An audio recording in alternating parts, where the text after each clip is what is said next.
Galactic Council veils of illusion falling. We are here now. We love you. We love you. We are you from your future to assist you on your path. Beloved one, at this time you are able to choose your desired reality more deliberately than ever. The veils of illusion are falling fast as your heart is opening to your inherent divinity. Your divine inner being is made of divine love. The opposite of love is fear. Oftentimes, humans are hiding their true divine self of divine love by cloaking themselves in fear. What are these layers of fear based on? Fear is based on the illusion of the ego mind that you are mortal, which is incorrect. Loss of love is equated with aversion of dying.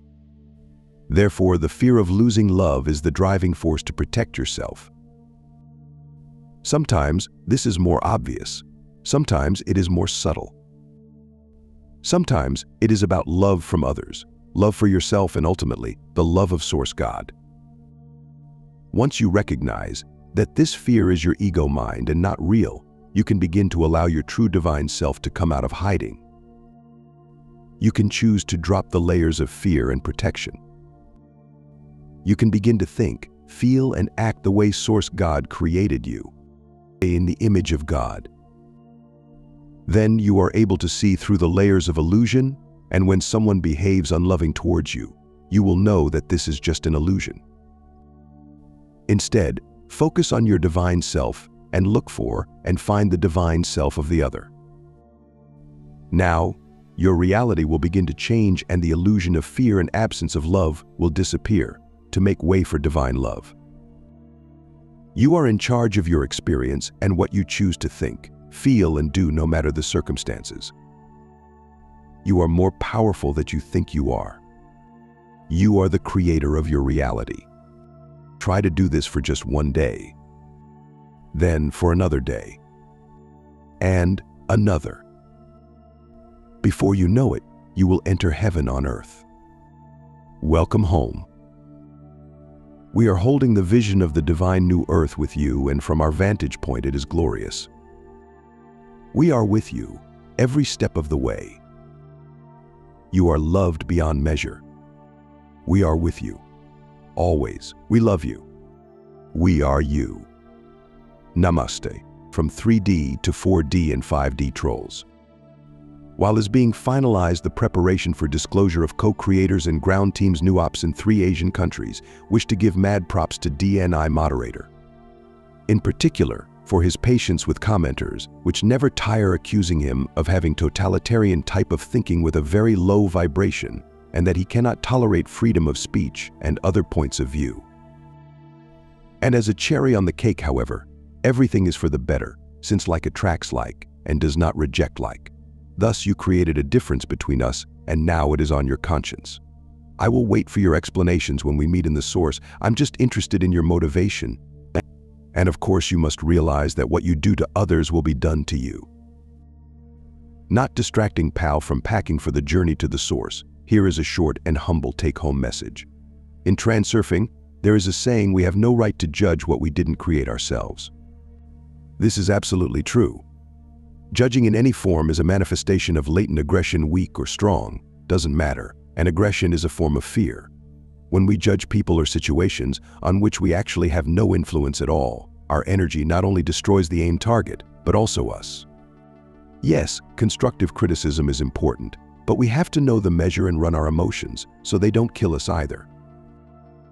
If we criticize or troll to expose another person in a negative light, we become the same due to our thought form.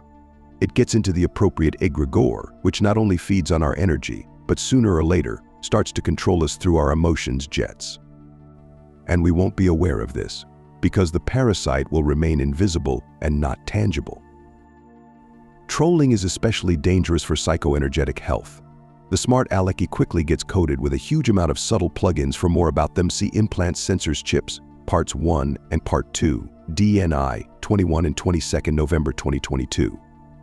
This is a direct path to schizophrenia, loss of energy protection, possessor's intrusion and trapping in egregores, the vast majority of which today are exploited by the system. The fiercest criticism and controversy on the webs is fueled by trolls.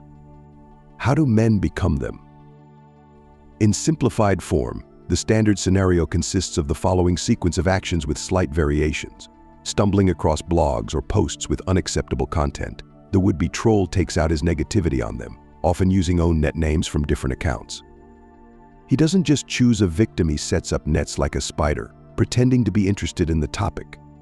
Next, writes a few general, short or lengthy comments as teasers to become tedious, waiting for feedback. He prefers the interlocutors, whose posts contradict the opinion leaders.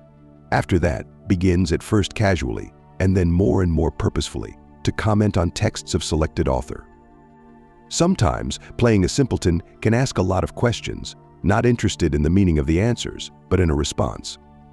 Each subsequent author's post is used for exposing contradictions. For example, out of several sentences, one is singled out and interpreted as non-compliant with previous ones. If the author or the site moderator recognizes such a person as troll in time, he is banned. If the blogger doesn't aware whom he is talking to, he becomes a prey. The troll puts on the mask of a whistleblower of the writer's ignorance, and the more he can embarrass, the more enjoys a brilliant victory. Online provocateurs are especially prone to psychopathy and sadism. Power and control, thirst for attention, ego satisfaction, self-importance, and getting pleasure from call someone's bluff lead to the following. Gradually, the troll's consciousness starts separating into several alter egos as he identifies self with each of his share names. On the subtle plane, it causes dissonance in the person's integrity. Its core is destroyed by the chaos in self-identification. Cells of his consciousness remain in each pseudonym, the first step towards splitting and crushing own soul. Previously, rituals and sacrifices were used for this, but now trolling is enough. Haters, swearing, and insults are also a kind of ritual, especially with the use of four-letter words that kill chromosomes. With constant use, the net names condense and become trolls' astral copies, and each is embedded in his subtle bodies. If known that these twins could be used for protection or to throw off his trail on the subtle plane, as magicians do, he would have done it. But he doesn't aware and not even suspect that his aggression through own doubles directly impact on him. All the dirt that pours out through the hype in the virtual network immediately settles on his energy shells. Their defenses break through. Subtle bodies fade, get dirty, shrink, and dry out. As a result, our hero begins to get sick, act flaky without reason, becomes intolerant, and constantly look for someone to vent his anger on, which kills him physically. He has nightmares, loses appetite, arrogance grows, and tone drops. Friends and family turns away. The guardians leave him to own destiny. In addition, hater doesn't even suspect that he has already become a living target. On a subtle plane, he is entangled with a bunch of energy hoses to different users, nay, Dracos, reptiloids, insectoids, egregores, it corporations, army, special services, etc., and from them to all his chakras and internal organs. They encourage the troll's provocative behavior as much as possible, cultivate admiration for him, but at the same time radically rewire the threads of his fate and seize control over him and his life scenario. They turn a troll into a drug addict who needs a dose of negativity every day and is ready to give anything for it: free will, choice freedom, and even his soul. This applies to all trolls, not only paid ones. Their souls perforated by holes and often completely destroyed. Only the physical body remains of pompous narcissist who can exist only by asserting self with rudeness, arrogance, and insolence multiplied by impunity. These are the animal instincts of a fully formed parasite, which push him to continuously release accumulated aggression that, in its turn, feeds the more powerful deadheads. The system spares no money to buy such trolls, as they help to distort the information field of entire countries and globally, further poisoning the entire planet. What do the trolling egregores look like? There are several types of them, but all resemble octopuses or medusa of dirty gray-brown color and have many tentacles with suction cups. They put subtle helmets on the heads of the most active trolls and fill them with a cloud of nanites. They cause goosebumps when reading some comments or visiting certain sites, as these fleas are very active and deeply penetrating. They confuse thoughts and impact on emotions and mood, and are spreading through contact, physical or virtual, via the internet. Emotions for parasites are like through passage. The bigger the release, the wider the highway. They prefer not to interfere directly, but to work through trolls by connecting at the right moments, believing that thus avoid karma. But can as well give whole viperish comments. Of course, they don't write themselves, but love to manipulate from outside. For example, focus on some phrase or words to enhance a malicious reaction, or erase the memory of something inspiring, or cloud the mind, or divert attention when reading, or force to remember for a long time only the most spiteful and clingy parts. If we write positive and constructive text, they can impact on the computer or network at the electromagnetic level, producing a glitch or error on a page, or deleting the post, or slowing down and blocking the entire site or web segment. In some texts, dotted underscores of keywords and phrases are visible on a subtle plane. These highlights aren't discernible by the human eye, but the brain takes them as elements of increased importance and opens a direct passage to the inner contour of the reader's memory. The rest remains in the external circuit, which is easier to influence, and the person doesn't feel it. Such is the reality today.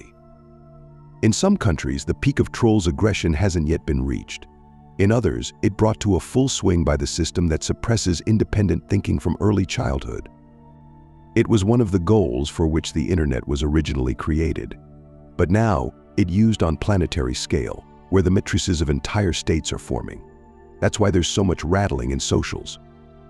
Everyone and everything is involved: trolls, politicians, businesses, the criminal world, ordinary citizens, special services, and etc. All are connected to a single system, feeding it and being programmed by it. The erasure of conventions and boundaries, anonymity and illusion of security create ideal conditions. Since the egregore is common, it doesn't matter whom to criticize or praise in the internet. We can participate in a debate on a forum of gardeners or butterfly lovers, but as a result we'll receive a dose of nationalism, consumerism, and submission through plugins networks. We'll never know where these ideas came from in our head, never ask such questions, but act accordingly and fuse toxic stuff. The question is not so much about the fact of trolling, but rather about the vibrations that we emit and how they attract the attention of parasites. Any vibes of hatred, aggression, criticism, and intolerance draw like a magnet a huge amount of those willing to have a good meal on us. They literally crowd around. And everyone has a helmet with nanites ready, subtle substances for our brain and spinal cord, suction cups to the lower chakras, etc. This is their daily la grande bufada, subtle and invisible, which cannot be proven, and no one even will believe it. Only through active filtering of thoughts and feelings can we escape this feast. The brain catches a variety of impulses from space, and then projects them as our emotions and ideas. We need to learn how to separate owns from someone else's, the signals from the guardians, and the higher self from the parasite's thoughts. The more we think about it, compare the facts, give up aggression, try to understand others, or at least keep calm, without letting emotions take over, the less influence of the parasitic system on us.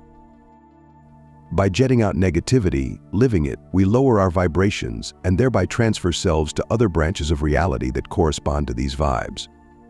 And if such a group, party, or movement gathers together, then they can change reality for everyone else, because everything is interconnected and the system takes advantage of it.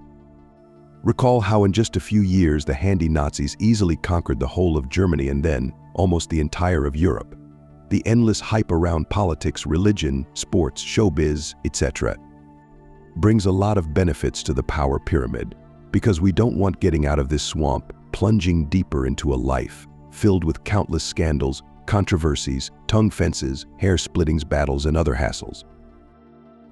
Actually, they are seeded, ignited, and maintained for these purposes. The catchphrase "truth is sprout in discussion" was introduced in order to justify our inner aggression. The truth exists regardless of opinions and disputes. Empty, but hateful comments in forums, networks, and websites only feed, by our negative energy, those who hide behind a scene, mimicking the truth, and run us by pitting against each other.